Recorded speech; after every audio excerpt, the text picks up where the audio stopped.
ലോകത്തിന്റെ വ്യത്യസ്ത ഭാഗങ്ങളിൽ മുസ്ലിങ്ങൾ അനുഭവിച്ചുകൊണ്ടിരിക്കുന്ന വളരെ ഭീകരമായ പീഡനങ്ങളുടെ, വംശഹത്യകളുടെ, വേട്ടയാടലുകളുടെ ഒക്കെ നേർചിത്രങ്ങൾ നമ്മളുടെ കൺമുന്നിലൂടെ കടന്നു പോവുകയും ആ കാഴ്ചകൾ നമ്മുടെ ഹൃദയങ്ങളെ മതിച്ചുകൊണ്ടിരിക്കുകയും അവരുടെ വേദനയും കണ്ണുനീരും നമ്മുടെ കൂടി വേദനയും കണ്ണുനീരുമായി തീരുകയും ചെയ്യുന്ന വളരെ സന്ദിഗ്ധമായ ഒരു ഘട്ടമാണിത്. അള്ളാഹു അത്തരത്തിൽ പ്രയാസം അനുഭവിച്ചുകൊണ്ടിരിക്കുന്ന നമ്മുടെ സഹോദരങ്ങൾക്കെല്ലാം ആശ്വാസവും വിജയവും പ്രദാനം ചെയ്യുമാറാകട്ടെ. നമ്മൾ അത്തരം സമൂഹങ്ങളുടെ പ്രയാസങ്ങൾ കാണുമ്പോഴാണ് എത്രത്തോളം അനുഗ്രഹീതമായ ഒരു ജീവിതമാണ് നമുക്ക് ലഭിച്ചിരിക്കുന്നത് എന്ന് നമ്മൾ തിരിച്ചറിയുന്നത്. നമ്മൾ ഇന്ത്യയിൽ അടക്കം മുസ്ലിങ്ങൾക്ക് പല രീതിയിലുള്ള പ്രയാസങ്ങൾ ഉണ്ട് എന്ന് പറയുമ്പോഴും ലോകത്തിന്റെ മറ്റു പല ഭാഗങ്ങളുമായി താരതമ്യം ചെയ്യുമ്പോൾ വളരെ അനുഗ്രഹീതമായ ഒരു സാഹചര്യത്തിലാണ് നമ്മൾ ജീവിക്കുന്നത് എന്ന് നമുക്ക് കണ്ടെത്താൻ കഴിയും. ഇവിടെ ഒക്കെ ജീവിക്കുന്ന നിങ്ങളെ സംബന്ധിച്ചിടത്തോളം വലിയ നിർഭയത്വവും സമാധാനവും നിങ്ങൾ അനുഭവിച്ചുകൊണ്ടിരിക്കുന്നുണ്ട്. അള്ളാഹു നമുക്ക് നൽകിയ ഇത്തരം അനുഗ്രഹങ്ങളെ എപ്പോഴും ഓർത്തുകൊണ്ടിരിക്കുകയും അതിന് നന്ദിയുള്ളവരായി തീരുകയും ചെയ്യുക എന്നത് വളരെ വളരെ പ്രധാനപ്പെട്ട ഒരു കാര്യമാണ്. നമ്മൾ മുസ്ലിം ലോകത്തിന്റെ ഈ പ്രയാസങ്ങളെ കുറിച്ച് ആലോചിക്കുമ്പോഴൊക്കെ എവിടെയാണ് പരിഹാരം എന്ന് നമ്മൾ അന്വേഷിക്കാറുണ്ട്. ലോകത്ത് മുസ്ലിങ്ങൾക്ക് വലിയ പ്രതാപമുള്ള കാലങ്ങൾ കഴിഞ്ഞു പോയിട്ടുണ്ട്. ലോകത്തെ മുസ്ലിങ്ങൾ നിയന്ത്രിച്ച കാലം കഴിഞ്ഞു പോയിട്ടുണ്ട്. മുസ്ലിങ്ങൾ ലോകത്തിന്റെ നേതാക്കളും ജേതാക്കളുമായി നിലനിന്ന കാലങ്ങൾ കഴിഞ്ഞു പോയിട്ടുണ്ട്. മുസ്ലിങ്ങൾ വരച്ചു കാണിച്ച വഴിയിലൂടെ ലോകം സഞ്ചരിച്ച കാലഘട്ടങ്ങൾ കഴിഞ്ഞു പോയിട്ടുണ്ട്. അവിടെ നിന്ന് മാറി മുസ്ലിങ്ങൾ പീഡിപ്പിക്കപ്പെടുന്നവരായി തീർന്നത് ചരിത്രത്തിന്റെ ഏത് ഘട്ടത്തിലാണ് എന്ന് വളരെ കൃത്യമായി നമുക്ക് കണ്ടെത്താവുന്നതേ ഉള്ളൂ. മുസ്ലിങ്ങളുടെ പ്രതാപം എന്തിലാണ് സ്ഥിതി ചെയ്യുന്നത്? മുസ്ലിങ്ങളുടെ വിജയം എവിടെയാണ് സ്ഥിതി ചെയ്യുന്നത്?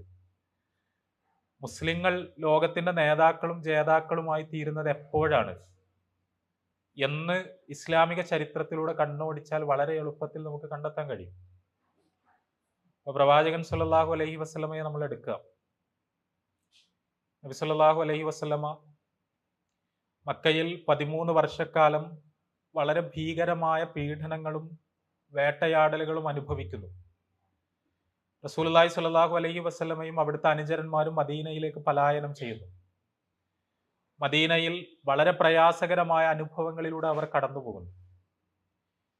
അതിനുശേഷം മക്ക നബി സല്ലല്ലാഹു അലൈഹി വസല്ലമക്ക് കീഴടങ്ങുന്നു. ഞാൻ ചരിത്രത്തിലേക്ക് വിശദമായി കടന്നു പോവല്ല. അവിടെ മക്ക വിജയത്തിന്റെ സന്ദർഭത്തിൽ പ്രവാചകൻ സല്ലല്ലാഹു അലൈഹി വസല്ലമയും 10,000-ഓളം വരുന്ന അവിടുത്തെ അനുചരന്മാരും മക്കയിലേക്ക് കടന്നു വരുന്ന രംഗം ചരിത്ര ഗ്രന്ഥങ്ങളിൽ വിവരിക്കപ്പെട്ടിട്ടുണ്ട്. വല്ലാത്തൊരു രംഗമാണത്. മുസ്ലിങ്ങളുടെ കയ്യിലേക്ക് പ്രതാപം വരികയാണ്. മുസ്ലിങ്ങൾക്ക് ഇസ്സത്ത് ഉണ്ടാവുകയാണ്. ഹിജാസ് മുസ്ലിങ്ങൾക്ക് കീഴ്പ്പെടുകയാണ്.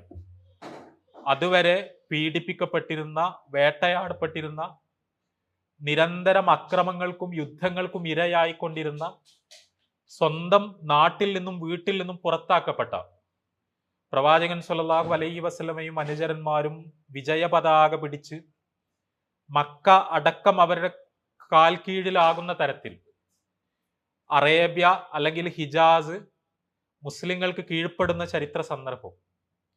നബി സല്ലല്ലാഹു അലൈഹി വസല്ലം ഒരു ജേതാവിനെ പോലെ മക്കയിലേക്ക് ഇങ്ങനെ കടന്നു വരികയാണ്. നമ്മൾ ലോകത്ത് ഒരുപാട് ജേതാക്കളുടെ ചരിത്രം നമ്മൾ വായിച്ചിട്ടുണ്ട്. നാട് ജയിച്ചടക്കിയ ചക്രവർത്തിമാരുടെ ചരിത്രം നമ്മൾ വായിച്ചിട്ടുണ്ട്. അവരൊക്കെ ആ നാട്ടിലേക്ക് കടന്നു വന്നത് എങ്ങനെയാണ് എന്ന് ചരിത്രം നമുക്ക് പറഞ്ഞു തരുന്നുണ്ട്. അവര് വളരെ രാജകീയമായ വസ്ത്രങ്ങൾ ധരിച്ച് ഏറ്റവും മുന്തിയ വാഹനങ്ങൾക്ക് പുറത്ത് ഒരുപാട് പരിവാരങ്ങൾ അവർക്ക് പല രീതിയിലുള്ള സുഖ സൗകര്യങ്ങൾ ചെയ്തു കൊടുത്ത് അഹങ്കാരത്തോടുകൂടി നെഞ്ചു വിരിച്ചുകൊണ്ടാണ് അവർ ജേതാക്കളായ നാടുകളിലേക്ക് കടന്നു വന്നിട്ടുള്ളത്. ആ അഹങ്കാരത്തിന്റെ പുറത്ത് അവരെത്തിയ നാടുകളിൽ അവിടെയുള്ള മനുഷ്യരെ കൂട്ടക്കുരുതികൾക്ക് വിധേയമാക്കിക്കൊണ്ടാണ് അവർ തങ്ങളുടെ ആധിപത്യം ഉറപ്പിച്ചിട്ടുള്ളത്. പക്ഷെ പ്രവാചകൻ സല്ലല്ലാഹു അലൈഹി വസല്ലം മക്കയിലേക്ക് വിജയശ്രീലാളിതനായി കടന്നു വരുന്ന രംഗം സീറാ ഗ്രന്ഥങ്ങൾ നമുക്ക് പറഞ്ഞു തരുന്നത്, നബി സല്ലല്ലാഹു അലൈഹി വസല്ലമ വിനയം കൊണ്ട് തല താഴ്ന്ന് താഴ്ന്ന് താഴ്ന്ന് താഴ്ന്ന് അദ്ദേഹത്തിന്റെ തല റുക്കൂവിലോ സുജൂദിലോ കിടക്കുന്നത് പോലെ അദ്ദേഹം സഞ്ചരിച്ചു കൊണ്ടിരുന്ന മൃഗത്തിന്റെ പുറത്തേക്ക് തട്ടുന്ന തരത്തിൽ അത്രയും വിനയാന്വിതനായി തല കുനിച്ചു കുനിച്ചു കുനിച്ചാണ് പ്രവാചകൻ സല്ലല്ലാഹു അലൈഹി വസല്ലമ മക്കയിലേക്ക് കടന്നു വരുന്നത്. ഇതെന്തുകൊണ്ടാണ്? നബി സല്ലല്ലാഹു അലൈഹി വസല്ലം ആ സമയത്ത് ദിക്റുകൾ ഉരുവിട്ടുകൊണ്ടേ ഇരിക്കുകയായിരുന്നു. പ്രവാചകൻ സല്ലല്ലാഹു അലൈഹി വസല്ലം പറഞ്ഞത്, എനിക്കൊരു വലുപ്പമില്ല, നിങ്ങൾക്കും ഒരു വലുപ്പമില്ല. നമ്മൾ വിജയിച്ചത്, അറേബ്യ നമുക്ക് കീഴടങ്ങിയത് നമ്മളുടെ ശക്തി കൊണ്ടല്ല, നമ്മളുടെ കയ്യിൽ പണമുള്ളത് കൊണ്ടല്ല, നമ്മളുടെ കയ്യിൽ കുറെ ആയുധങ്ങൾ ഉള്ളത് കൊണ്ടല്ല, നമ്മളുടെ കയ്യിൽ കുറെ വാഹനങ്ങൾ ഉള്ളത് കൊണ്ടല്ല, നമ്മളുടെ കയ്യിൽ കുറെ മനുഷ്യരുള്ളത് കൊണ്ടല്ല. മറിച്ച് നമ്മൾ വിജയിച്ചത്, ഈ നാട് നമ്മുടെ കയ്യിലേക്ക് വന്നത് അള്ളാഹു നമ്മുടെ കൂടെയാണ് എന്ന ഒരൊറ്റ കാരണം കൊണ്ടാണ്. അതല്ലാത്ത വേറൊരു കാരണവും അതിനില്ല. അതുകൊണ്ട് അള്ളാഹുവിന്റെ മുന്നിൽ വിനയാന്വിതരാവുക, പിന്നെയും വിനയാന്വിതരാവുക, പിന്നെയും വിനയാന്വിതരാവുക. അള്ളാഹുവെ നീയാണെല്ലാം, ഞങ്ങളുടെ കയ്യിൽ ഒന്നുമില്ല എന്ന് അള്ളാഹുവിനോട് പറയുക എന്ന് അവരെ ഓർമ്മിപ്പിച്ചുകൊണ്ടാണ് റസൂലുള്ളാഹി സ്വല്ലല്ലാഹു അലൈഹി വസല്ലം മക്കയിലേക്ക് കടന്നു വരുന്നത്. നമ്മൾ ദീൻ നമ്മുടെ കയ്യിൽ ഉള്ളത് കൊണ്ടാണ്, നമ്മൾ അള്ളാഹുവിന്റെ കൽപ്പനകൾക്ക് വിധേയപ്പെടുന്നത് കൊണ്ടാണ്, നമ്മൾ അള്ളാഹുവിന്റെ കൽപ്പനകളിൽ നിന്ന് ഒട്ടും വ്യതിചലിക്കാതിരിക്കുന്നത് കൊണ്ടാണ് ഈ ലോകത്തെ മറ്റെന്തിനേക്കാളും ഇസ്ലാം നമുക്ക് പ്രിയങ്കരമാണ് എന്നതുകൊണ്ട് മാത്രമാണ് നമുക്ക് ഈ പ്രതാപം ഉണ്ടാകുന്നത്, ഈ വിജയം ഉണ്ടാകുന്നത്, അള്ളാഹുവിന്റെ സഹായം ഉണ്ടാകുന്നത്. അതല്ലാതെ ഭൗതികമായ നമ്മുടെ ഏതെങ്കിലും തരത്തിലുള്ള മിടുക്കുകൊണ്ടല്ല ഹിജാസ് നമുക്ക് കീഴടങ്ങുന്നത് എന്ന് ഓർമ്മിപ്പിക്കുകയായിരുന്നു റസൂലുള്ളാഹി സ്വല്ലല്ലാഹു അലൈഹി വസല്ലം. നമുക്കൊക്കെ അറിയാം, ഖുർആനിലെ സൂറത്തുൻ നസ്ർ നമുക്കൊക്കെ പരിചയമുള്ള ഒരു സൂറത്താണ്. ഇദാ ജാഅ നസ്റുല്ലാഹി വൽ ഫത്ത് വറഅയ്തൻ നാസ യദ്ഖുലൂന ഫീ ദീനില്ലാഹി അഫ്വാജ ഫസബ്ബിഹ് ബിഹംദി റബ്ബിക വസ്തഗ്ഫിർ ഇന്നഹു കാന തവ്വാബ. ഖുർആനിലെ റസൂലുള്ളാഹി സ്വല്ലല്ലാഹു അലൈഹി വസല്ലമയോട് പടച്ച തമ്പുരാൻ സംസാരിക്കാണ്. വിജയം, അള്ളാഹുവിൽ നിന്നുള്ള സഹായവും വിജയവും വന്നെത്തിയാൽ ജനങ്ങൾ കൂട്ടം കൂട്ടമായി അറേബ്യയുടെ വ്യത്യസ്ത ഭാഗങ്ങളിൽ ആളുകൾ ഇസ്ലാമിലേക്ക് ഒഴുകുന്നത് നിങ്ങൾ കണ്ടാൽ അവിടെ അള്ളാഹുവിനെ പ്രകീർത്തിക്കുകയും അള്ളാഹുവിനെ വാഴ്ത്തുകയും അള്ളാഹുവിലേക്ക് പാപമോചനം നടത്തി മടങ്ങുകയും ചെയ്യുക. അതാണ് നിങ്ങൾ ചെയ്യേണ്ടത് എന്ന് റസൂലുള്ളാഹി സ്വല്ലല്ലാഹു അലൈഹി വസല്ലമയോട് പരിശുദ്ധ ഖുർആൻ പറഞ്ഞു കൊടുക്കുകയാണ്. ഇത് നമ്മളൊക്കെ സാധാരണ ഓതുന്ന ആയത്താണ്, സാധാരണ നമ്മൾ പാരായണം ചെയ്യുന്ന സൂറത്താണ്. ഈ സൂറത്തിനെ പലപ്പോഴും നമ്മൾ മനസ്സിലാക്കാറുള്ളത് മക്ക വിജയം എന്ന് പറയുന്നത് അള്ളാഹു കൊടുത്ത വലിയൊരു വിജയമാണ്. അപ്പോ ആ വിജയം ഉണ്ടാകുന്ന സമയത്ത് അള്ളാഹുവിന് നന്ദി കാണിക്കുകയാണ് റസൂലുള്ളാഹി സ്വല്ലല്ലാഹു അലൈഹി വസല്ലം ചെയ്യേണ്ടത് എന്നാണ് ഈ സൂറത്ത് പഠിപ്പിക്കുന്നത് എന്ന് നമുക്കൊക്കെ അറിയാം. പക്ഷെ അതിന്റെ അപ്പുറത്ത് ആ സൂറത്തിന്റെ ഒരു അർത്ഥമുണ്ട്. ഇപ്പൊ സഹാബിമാർ കൂടിയിരിക്കുന്ന സമയത്ത് എന്താണ് ഈ സൂറത്തിന്റെ അർത്ഥം എന്ന് ഉമർ റളിയല്ലാഹു അൻഹു ചോദിക്കുന്നുണ്ട്. ആ സമയത്ത് ഇബ്നു അബ്ബാസ് റളിയല്ലാഹു അൻഹു പറയുന്നുണ്ട്, റസൂലുള്ളാഹി സ്വല്ലല്ലാഹു അലൈഹി വസല്ലം മരിക്കാനായി എന്നാണ് ആ സൂറത്തിന്റെ അർത്ഥം. പ്രവാചകൻ സ്വല്ലല്ലാഹു അലൈഹി വസല്ലമയുടെ മരണം ആസന്നമായിരിക്കുന്നു എന്നാണ് അതിനർത്ഥം. അതുകൊണ്ട് പ്രവാചകരെ അങ്ങ് മരണത്തിന് വേണ്ടി തയ്യാറെടുത്തുകൊള്ളുക, മരണത്തെ മുഖാമുഖം കാണാൻ അങ്ങ് തയ്യാറായിക്കൊള്ളുക. മരണത്തിനും അങ്ങേക്കുമിടയിൽ ഇനി ചെറിയൊരു ദൂരം മാത്രമേ ഉള്ളൂ എന്നതുകൊണ്ട് അങ്ങയുടെ ജീവിതം, അവശേഷിക്കുന്ന ജീവിതം തസ്ബീഹ് കൊണ്ടും ഇസ്തിഗ്ഫാർ കൊണ്ടും അങ്ങ് നിറക്കുക. അങ്ങനെ അള്ളാഹുവിനെ കണ്ടുമുട്ടാൻ അങ്ങ് തയ്യാറായിക്കൊള്ളുക എന്നാണ് ആ സൂറത്തിന്റെ അർത്ഥം എന്ന് ഇബ്നു അബ്ബാസ് റളിയല്ലാഹു അൻഹു പറയുന്നുണ്ട്. ആ സമയത്ത് ഉമർ റളിയല്ലാഹു അൻഹു പറയുന്നുണ്ട്, ഇത് തന്നെയാണ് അതിന്റെ അർത്ഥം, ഇത് തന്നെയാണ് ഞങ്ങളൊക്കെ അതിൽ നിന്ന് മനസ്സിലാക്കിയിരുന്നത് എന്ന് അദ്ദേഹം ആ സമയത്ത് പറയുന്നത് നമുക്ക് കാണാൻ കഴിയും. ഞാൻ സൂചിപ്പിക്കുന്നത്, ഒരു നാട് പ്രവാചകൻ സ്വല്ലല്ലാഹു അലൈഹി വസല്ലമക്ക് കീഴടങ്ങുകയാണ്, അവിടുത്തെ ജീവിതത്തിന്റെ പരിസമാപ്തിയിലേക്ക് നീങ്ങുകയാണ്, പ്രതാപത്തോടുകൂടി ഇസ്സത്തിന്റെ കൊടുമുടിയിൽ അവിടുന്ന് എത്തുകയാണ്. ആ സമയത്ത് പടച്ചോൻ പറയാണ്, മരിക്കാനായി, ഈ മരിക്കുന്ന സമയത്ത് മരണത്തിലേക്ക് പ്രതാപത്തോടു കൂടി നടന്നെടുക്കണം എന്നുണ്ടെങ്കിൽ ജീവിതത്തിൽ തസ്ബീഹും ഇസ്തിഗ്ഫാറുമാണ് വർദ്ധിപ്പിക്കേണ്ടത്. നമ്മൾ നമ്മളെ കുറിച്ച് തന്നെ ആലോചിക്കേണ്ട ഒരു കാര്യമാണ്. പ്രവാചകൻ സല്ലല്ലാഹു അലൈഹി വസല്ലമ മരിക്കാൻ പോകുന്നു എന്ന് പറയുമ്പോൾ ആ മരണത്തിന് വേണ്ടി ജീവിതത്തിൽ തസ്ബീഹും ഇസ്തിഗ്ഫാറും വർദ്ധിപ്പിച്ച് ഒരുങ്ങണം എന്ന് നബി സല്ലല്ലാഹു അലൈഹി വസല്ലമയോട് അള്ളാഹു പറയുന്നുണ്ടെങ്കിൽ നമ്മളുടെയൊക്കെ ജീവിതത്തിൽ നമ്മൾ എത്ര തസ്ബീഹും ഇസ്തിഗ്ഫാറും നിറക്കേണ്ടി വരും?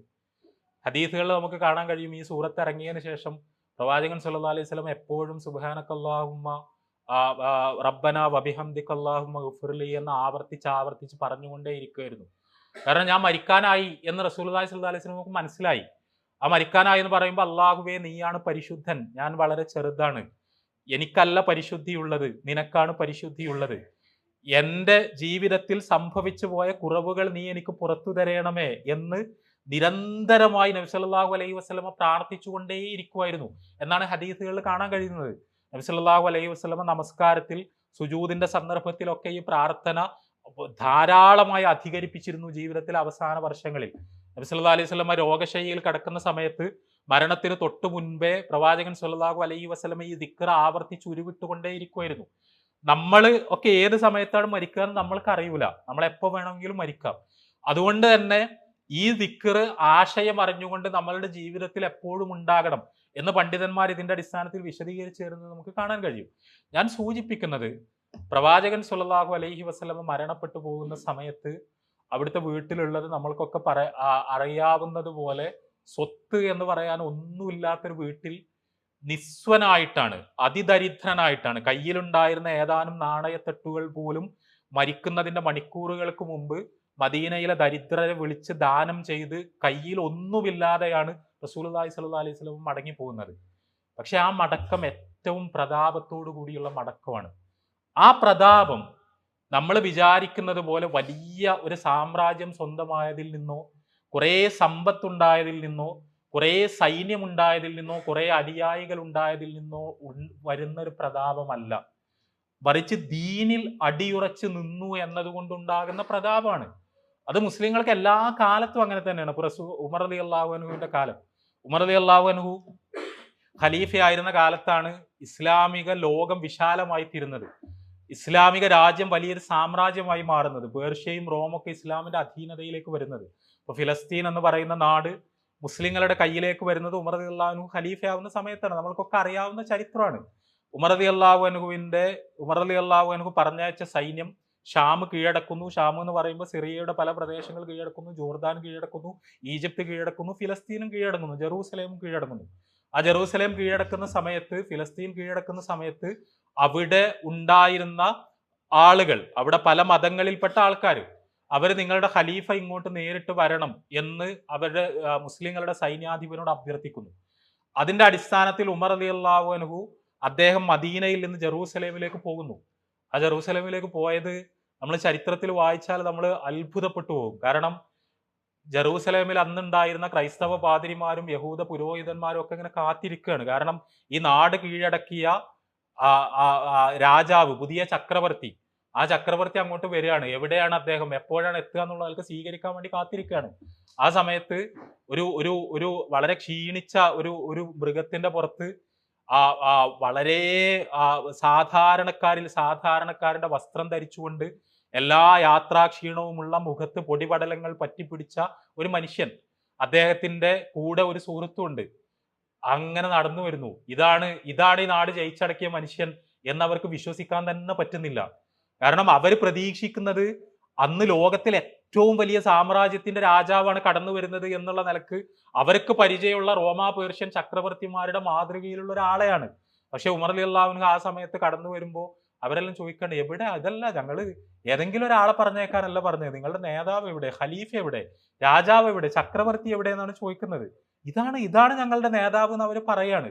ഞാൻ സൂചിപ്പിക്കുന്നത്, ഉമർ റളിയല്ലാഹു അൻഹുവിന് ഇസ്സത്ത് അനുഭവപ്പെടുന്നത് എവിടെയാണ്, ഉമർ റളിയല്ലാഹു അൻഹുവിന്റെ പ്രതാപം സ്ഥിതി ചെയ്യുന്നത് എവിടെയാണ്? അത് വലിയ വസ്ത്രങ്ങളിലല്ല, മുന്തിയ വാഹനങ്ങളിലല്ല, വലിയ പരിവാരങ്ങളിലല്ല, അദ്ദേഹത്തിന്റെ മുഖത്തിന്റെ വൃത്തിയിലും വെടിപ്പിലും അല്ല, മറിച്ച് ഈമാനാണ് ഏറ്റവും വലിയ മൂലധനം എന്ന് അവർക്ക് അറിയുമായിരുന്നു.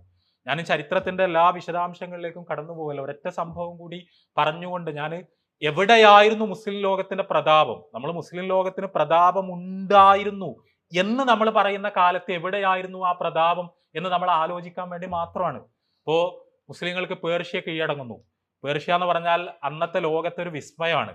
നമ്മൾ ടെസിഫോൺ എന്ന് പറയുന്ന ഇറാനിലെ പഴയ സിറ്റി ഉണ്ട്. അവിടെ ആയിരുന്നു അന്നത്തെ പേർഷ്യൻ എംപയറിന്റെ ക്യാപിറ്റൽ. അവിടെ വലിയൊരു കൊട്ടാരം ഉണ്ടായിരുന്നു. അന്നത്തെ ലോക അത്ഭുതം എന്നൊക്കെ വിശേഷിപ്പിക്കാൻ കഴിയുന്ന ഒരു കൊട്ടാരമാണത്. ആ കൊട്ടാരം മുസ്ലിങ്ങൾക്ക് കീഴടങ്ങിയ കഥ എന്ന് പറയുന്നത് അത് വികാരോജ്വലമായ ഒരു കഥയാണ്.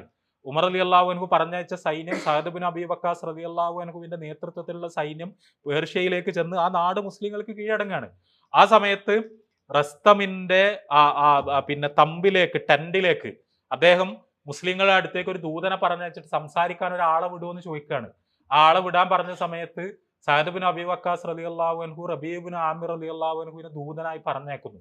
അങ്ങനെ ഒരു മഹാസാമ്രാജ്യത്തിന്റെ തലവന്റെ അടുത്തേക്ക്, റസ്തമിന്റെ അടുത്തേക്ക് ഇസ്ലാമിക സാമ്രാജ്യത്തിന്റെ പ്രതിനിധി കടന്നു ചെല്ലുകയാണ്. ആ കടന്നു ചെല്ലുന്ന സമയത്ത് ഇവരെല്ലാം ഇങ്ങനെ അത്ഭുതത്തോടു കൂടി നോക്കുകയാണ്, ഇത് ആരാണ് ഈ വരുന്നത്?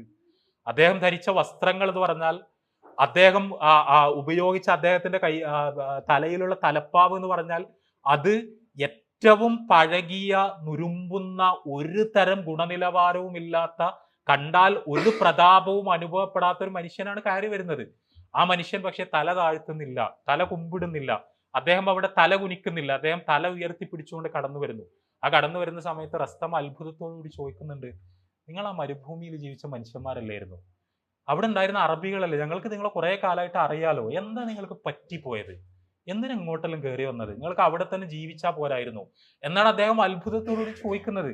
എന്നിട്ട് അദ്ദേഹം പറയാണ്, നമ്മള് പിന്നെ നിങ്ങൾക്ക് നിങ്ങളുടെ ആവശ്യം എന്താണ്? നിങ്ങളെ കണ്ടാൽ തന്നെ അറിയാം, സമ്പത്തിൽ യാതൊരു താല്പര്യവുമില്ല, ദുന്യാവിന്റെ സുഖ സൗകര്യങ്ങളിൽ ഒരു താല്പര്യവുമില്ല, നിങ്ങൾക്ക് ഈ ജീവിതത്തോട് തന്നെ പ്രത്യേകിച്ച് താല്പര്യം ഉണ്ടെന്ന് തോന്നുന്നില്ല, പിന്നെ എന്തിനാണ് നിങ്ങൾ ഞങ്ങളുടെ നാട്ടിലേക്ക് കടന്നു വന്നുകൊണ്ട് ഈ നിങ്ങളുടെ രാജ്യം വിസ്തൃതമാക്കാൻ എന്തിനാണ് ശ്രമിക്കുന്നത് എന്ന് ചോദിച്ചപ്പോഴാണ് അദ്ദേഹം ലോകപ്രസിദ്ധമായ ഇബ്നു കത്തീർ റഹ്മത്തുള്ളാഹി അലൈഹി ഒക്കെ അദ്ദേഹത്തിന്റെ ചരിത്ര ഗ്രന്ഥത്തിൽ വളരെ പ്രാധാന്യത്തോടു കൂടി ഉദ്ധരിക്കുന്ന ആ പ്രസ്താവന പറയുന്നത്. അദ്ദേഹം പറയുന്നത്, ഞങ്ങൾ വന്ന ഞങ്ങളുടെ ലക്ഷ്യം എന്ന് പറഞ്ഞാൽ വളരെ സിമ്പിളാണ്.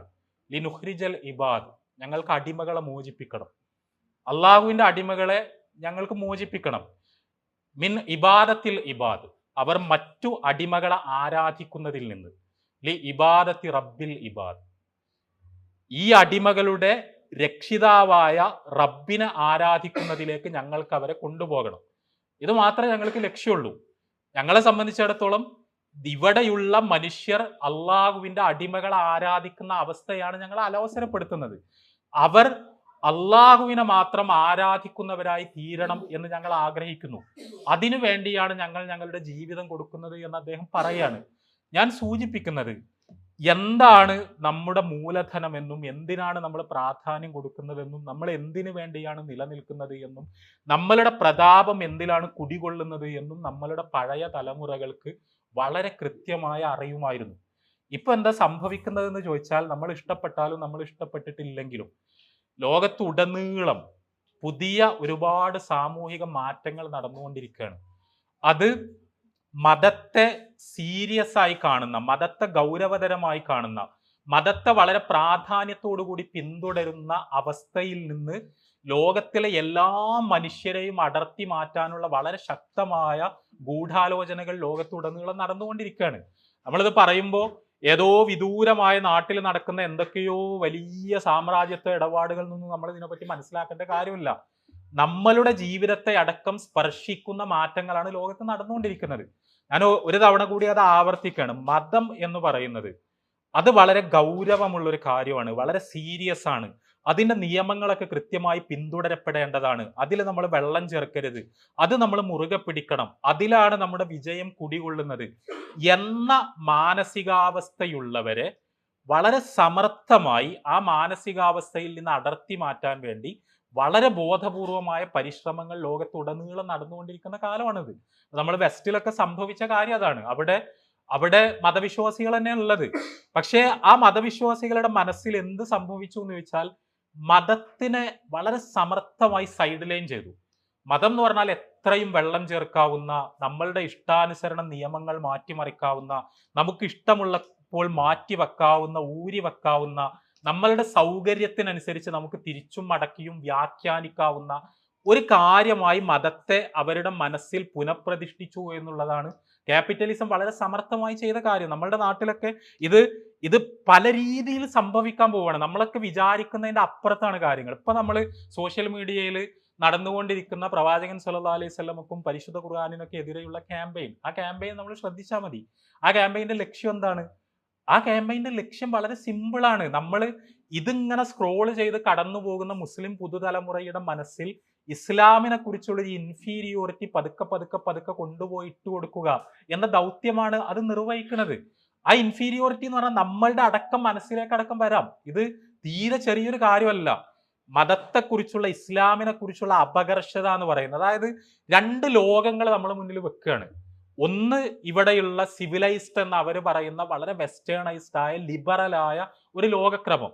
ആ ലോകക്രമത്തിനോടുള്ള ഒരു അഡ്മിറേഷൻ, ഒരു ആരാധന നമ്മൾ പോലും അറിയാതെ നമ്മളുടെ മനസ്സിലേക്ക് പതുക്കെ പതുക്കെ ഇട്ട് തരാണ്. അതാണ് ശരിക്കുള്ള ലോകം, അതായത് ഗ്ലാമറസ് ആയ ലോകം. നമ്മളൊക്കെ ആഗ്രഹിക്കുന്ന ഒരു ഇസ്സത്ത് അതാണ്. അതിന്റെ നേരെ മറുവശത്താണ് ദീൻ എന്ന് പറഞ്ഞ സംഭവം ഉള്ളത്, പടച്ചോനുള്ളത്, റസൂലുള്ളാഹി സ്വല്ലല്ലാഹി അലൈഹി വസല്ലം ഉള്ളത്, അതിന്റെ നിയമങ്ങൾ ഉള്ളത്, അത് പഠിപ്പിക്കുന്ന മൂല്യക്രമം ഉള്ളത്. അപ്പോൾ ഈ മൂല്യക്രമത്തെ പഴഞ്ചനായി, പ്രാകൃതനായി, അപരിഷ്കൃതമായി നമ്മളുടെ മനസ്സിലേക്ക് നമ്മൾ പോലും അറിയാതെ നമ്മളിങ്ങനെ പഠിപ്പിച്ചുകൊണ്ടിരിക്കുകയാണ്. അപ്പൊ നമ്മൾ എന്ത് ചെയ്യുന്ന വെച്ചാൽ, നമ്മൾ ഒരു ദിവസം നേരം വെളുക്കുമ്പോൾ യുക്തിവാദി ഒന്നും ആവില്ല, നമ്മൾ പടച്ചോല്ല നബില്ല എന്നൊന്നും പറയൂല.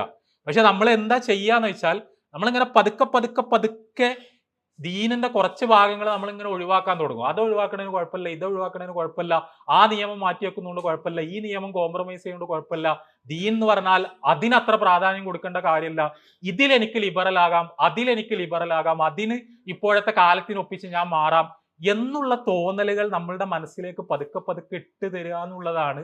അതാണ് ശരിക്കും ലിബറലിസം പ്രവർത്തിച്ചുകൊണ്ടിരിക്കുന്ന രീതി. അതാണ്.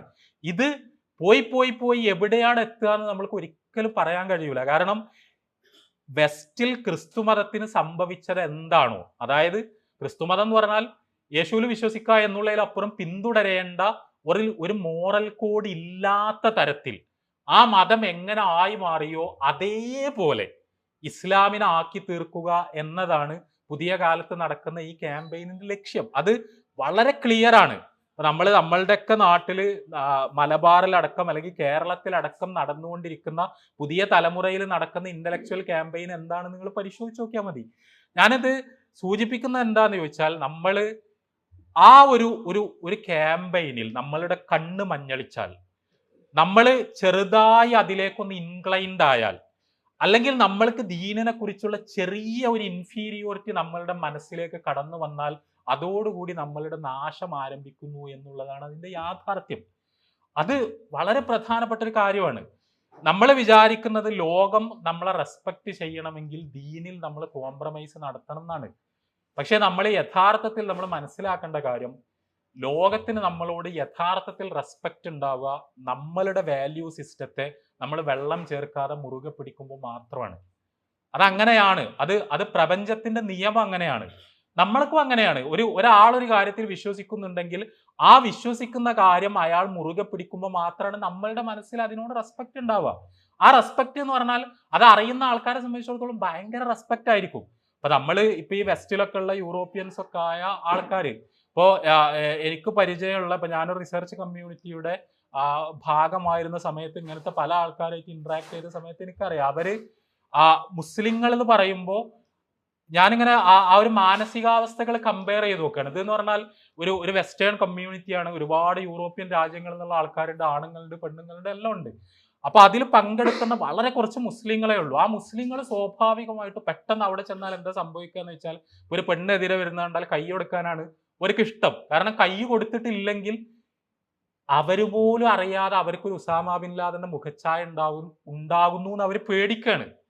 അത് സ്വാഭാവികമാണ്. കാരണം അത് നമ്മൾ വിചാരിക്കുന്ന പോലെ അവർക്ക് അല്ലാതെ കൈ കൊടുക്കാൻ ഭയങ്കര പൂതി ഉണ്ടായിട്ടൊന്നും അല്ല അത്. അതായത് അവിടെ കൈ കൊടുത്തിട്ടില്ലെങ്കിൽ, എതിരെ വരുന്ന ഒരു പെണ്ണിന് ഷെയ്ക്ക് ഹാൻഡ് കൊടുത്തിട്ടില്ലെങ്കിൽ ഏതാണ് ഇയാള്, ഈ മുസ്ലിം എന്ന് പറഞ്ഞാൽ ഭയങ്കര അപകടകാരിയായ മുസ്ലിമാണ്, ഇത് എന്താണ് പിന്നെ ഉസാമ ബിൻ ലാദന്റെ കസിനാണ്, അല്ലെങ്കിൽ അബൂബക്കർ അൽ ബഗ്ദാദിന്റെ ബ്രദറാണ് എന്ന് അവർക്ക് തോന്നുന്നു എന്ന് മുസ്ലിമിന് തന്നെ തോന്നുകയാണ്. കാരണം അങ്ങനെയാണ് ഇവിടുത്തെ ക്യാമ്പയിൻ. അതുകൊണ്ട് തന്നെ വളരെ പെട്ടെന്ന് മൂല്യങ്ങൾ കോംപ്രമൈസ് ചെയ്യാനാണ് മുസ്ലിങ്ങൾ ശ്രമിക്കുക. കാരണം ഒരു ഇൻസെക്യൂരിറ്റി അവരെങ്ങനെ വേട്ടയാടിക്കൊണ്ടിരിക്കുന്നത് എന്റെ അനുഭവത്തിൽ കൂടുതലുള്ള ആൾക്കാരെ കണ്ടതുകൊണ്ടാണ്. ഇപ്പോൾ ഒരു പാർട്ടിയിൽ അവിടെ പിന്നെ വിസ്കിയോ ഇതൊക്കെ ഉണ്ടെങ്കിൽ അതെനിക്ക് വേണ്ട എന്ന് പറയുന്നത്, അല്ലെങ്കിൽ അത് വിളമ്പുന്ന ഒരു ഡൈനിങ് ടേബിളിൽ ഞാൻ ഇരിക്കൂല എന്ന് പറയുന്നത് ഞാനൊരു ഭീകരവാദിയാണ് എന്ന് പ്രഖ്യാപിക്കുന്നതിന് തുല്യമായ പാതകമായി സ്വയം അയാൾക്ക് അനുഭവപ്പെടുകയാണ്. ആ രീതിയിലാണ് നമ്മളുടെ അവിടുത്തെ ഒരു സാംസ്കാരിക അന്തരീക്ഷം സെറ്റ് ചെയ്യപ്പെട്ടിരിക്കുന്നത്. ഒരു പന്നിയിറച്ചി തിന്നാൻ എനിക്ക് പറ്റൂല എന്ന് പറഞ്ഞാൽ പോലും ഞാൻ ഈ കൂട്ടത്തിൽ നിന്ന് ഔട്ടായി പോകുമെന്ന് തോന്നുകയാണ്. പക്ഷെ എന്നെ അത്ഭുതപ്പെടുത്തിയ ഒരു കാര്യം എന്ന് പറഞ്ഞാൽ ഈ റിസർച്ച് കമ്മ്യൂണിറ്റിയിൽ ഒരുപാട് ആൾക്കാർ ഇസ്ലാമിനെ പറ്റി വളരെ ആഴത്തിൽ പഠിച്ച ആൾക്കാരാണ്. അവര് ഈ സോഷ്യൽ ഇന്ററാക്ഷന്റെ സമയത്ത് അവരവിടെ മൈക്കിലൂടെ പറയാണ്, ഇവിടെ നമ്മളെ കൂട്ടത്തിൽ കുറെ മുസ്ലിങ്ങളുണ്ട്, അവര് പിന്തുടരുന്ന ഒരു വാല്യൂ സിസ്റ്റം ഉണ്ട്. ആ വാല്യൂ സിസ്റ്റം നമ്മൾ പിന്തുടരുന്ന വാല്യൂ സിസ്റ്റത്തിൽ നിന്ന് വളരെ വ്യത്യസ്തമാണ്. അത് ഡിഫറൻസ് എന്ന് പറയുന്നത് ഒരു കുറ്റമല്ല, അത് അവരുടെ വാല്യൂ സിസ്റ്റമാണ്. അതുകൊണ്ട് തന്നെ അവർക്ക് വളരെ കംഫർട്ടബിൾ ആയി അത് ഫോളോ ചെയ്യാനുള്ള അവസരങ്ങൾ നമ്മൾ ഉണ്ടാക്കണം. അതുകൊണ്ട് ഇവിടുന്ന് പറയാണ്, ഹലാലായ ഇറച്ചി മാത്രം ഉപയോഗിച്ചുകൊണ്ടുള്ള ഡൈനിങ് ടേബിൾ അപ്പുറത്തുണ്ട്. അതുകൊണ്ട് അവിടെ ആവശ്യമുള്ളവർ അവിടെ പോയാൽ മതി. ഇവിടെ പിന്നെ കള്ളും പന്നിയിറച്ചി അവർക്ക് തിന്നാൻ പറ്റൂല. അത് തിന്നാൻ പറ്റൂല എന്നുള്ളത് കൊണ്ട് അത് തിന്നാത്തതിന്റെ പേരിൽ അവർക്ക് നേരെ ഒരു നോട്ടം പോലും ഇവിടുന്ന് ഉണ്ടാവരുത്. ഇവിടെ ആണും പെണ്ണും തമ്മിലുള്ള ഇന്ററാക്ഷനിൽ അവർക്ക് അവരുടെ വീക്ഷണങ്ങളുണ്ട്. അതുകൊണ്ട് തന്നെ ആരെങ്കിലും ഷെയ്ക്ക് ഹാൻഡിന് കൈ നീട്ടിയാൽ അത് നിരസിച്ചാൽ എന്തോ വലിയ കുറ്റാന്ന് വിചാരിക്കേണ്ട കാര്യമല്ല. അതൊരു ഡിസ്റെസ്പെക്ട് അല്ല. അവരെ സംബന്ധിച്ചിടത്തോളം അവരുടെ മതത്തിന്റെ കൽപ്പന മാത്രമാണ് എന്ന് ഇവര് പറയാണ്. ഇവര് പറയാന്നാണ്. എന്നിട്ട് ഒരു മുസ്ലിമിന് അങ്ങനത്തെ ഒരു പേടിയില്ലാത്ത അന്തരീക്ഷം സൃഷ്ടിക്കാൻ വേണ്ടി അവർ ശ്രമിക്കുകയാണ്. അവര് അവിടെ ഇടപെട്ടുകൊണ്ട് അവിടുത്തെ ഒരു അന്തരീക്ഷം മാറ്റാൻ ശ്രമിക്കുകയാണ്. ഞാൻ പറയുന്നത്, ആ സമയത്ത് എനിക്ക് തോന്നിയൊരു കാര്യം എന്താ വെച്ചാൽ, നമ്മളുടെ വാല്യൂസിൽ ഉറച്ചു നിൽക്കുകയാണെങ്കിൽ നമ്മളെ റെസ്പെക്ട് ചെയ്യാൻ ആളുണ്ട്. പക്ഷെ അത് ലോകത്തിൽ കാണാൻ പറ്റണം. ഇതെന്താ വെച്ചാല് നമ്മള് പിന്നെ എന്താ പറയാ, എന്താണ് അതിന് സാധാരണ പറയല്, പിന്നെ കുമ്പിടാൻ പറയുമ്പോഴേക്ക് മുട്ടിലെഴയാൻ നമ്മൾ തുടങ്ങിയാൽ ലോകത്തിന് നമ്മളോട് റെസ്പെക്ട് ഉണ്ടാവില്ല. അത് അവര് വലിച്ചു കൊടുത്തേക്ക് നമ്മൾ വരും എന്നാണ് ലോകം പ്രതീക്ഷിക്കുക. അപ്പൊ സ്വാഭാവികമായും നമ്മളുടെ മുകളിലുള്ള പ്രഷർ കൂടി വന്നുകൊണ്ടിരിക്കും. ആദിമകാല മുസ്ലിങ്ങൾ എന്താ ചെയ്തതെന്ന് വെച്ചാൽ, അവരുടെ കയ്യിൽ പണമില്ലായിരുന്നു. നമ്മളിപ്പോ ഈ പറയുന്ന ഗൾഫിന്റെ പളവളപ്പ് എന്നൊക്കെ പറഞ്ഞാൽ ഉണ്ടായിട്ട് ആകെ കുറച്ച് കൊല്ലങ്ങളെ ആയിട്ടുള്ളൂ. ഇവിടെ ഈ പെട്രോൾ ഡോളർ കണ്ടുപിടിച്ചിട്ടും ഈ നാടിന്റെ അവസ്ഥ ഈ രീതിയിൽ മാറി മറിഞ്ഞിട്ടും വളരെ കുറച്ച് കാലം ആയിട്ടുള്ളൂ. ഇതിന്റെ മുമ്പ് എന്ന് പറഞ്ഞാൽ നമ്മളെ നാട്ടിനേക്കാൾ കഷ്ടമാണ് ഈ നാട്ടിലെ അവസ്ഥ എന്ന് പറഞ്ഞപ്പോൾ ഇവിടുത്തെ മ്യൂസിയങ്ങളിലെല്ലാം പോയി നോക്കിയാൽ ഇവിടുത്തെ പഴയ കാലം നമുക്ക് കാണാൻ കഴിയും. അതിലല്ല കാര്യം. അതൊന്നും അല്ല നമ്മളുടെ ഇസ്സത്ത് എന്ന് പറയുന്നത്. നമ്മളുടെ ആദിമ തലമുറയെ സംബന്ധിച്ചിടത്തോളം അതാ ഞാൻ പറഞ്ഞത്.